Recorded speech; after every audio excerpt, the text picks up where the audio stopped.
25 anyos nga upunganon na nagtinguha sa paglibot sa tibok isla sa dakbayan sa Lapu-Lapu karong Abril 24 pinaagi sa paglangoy. Si Luan Mirondina adunay live update. May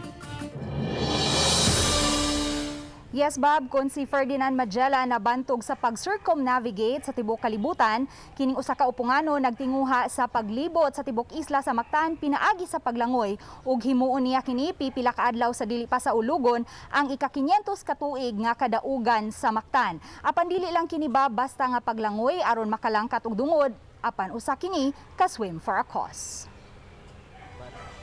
To spread awareness.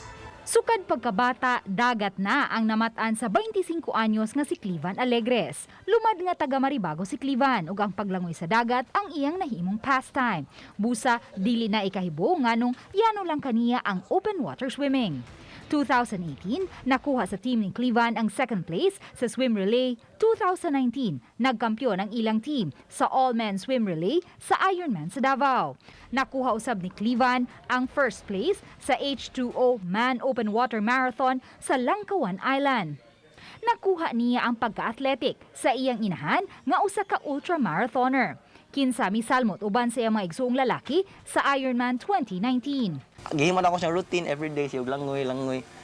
Hangtod nakakuan ko sa kung siya langoy unsa ka akong matabang ani akong paglangoy sa environment no. Unsa ka malive nga legacy ba. Apan ang 25 anyos nga vetmed student dili lang basta-basta nga open water swimmer. Apan mapinanggaon usab sa kalikupan. Nakig-alayon siya sa mga NGOs aron mahingusgan ang kampanya sa pagpreserbar sa kalikupan. Tumong sa planong pag-circumnavigate ni Clivan sa tibok isla sa Lapu-Lapu karong Abril 24 dili aron pagprobar sa iyang kaugalingon isip usa ka swimmer. Apan kundili ang pagdasig sa katawhan nga moprotehian ang atong kalikupan. Ang proceeds sa iyang swim for a cause gamiton aron sa pagpalit og garbage compactor.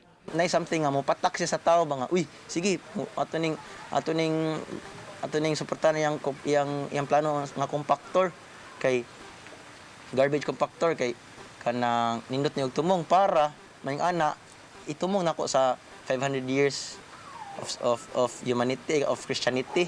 Og isip pagpangandam sa labing unang attempt sa paglangoy palibot sa Mactan Island, gisuwayan na niya ang paglangoy nga nag-inusara gikan sa Maribago paingon sa Cordova o gikan sa Mactan Shrine paingon sa Maribago. Apan ang wa pa niya masuwayi ang paglangoy gikan sa Cordova paingon sa Barangay Ibo.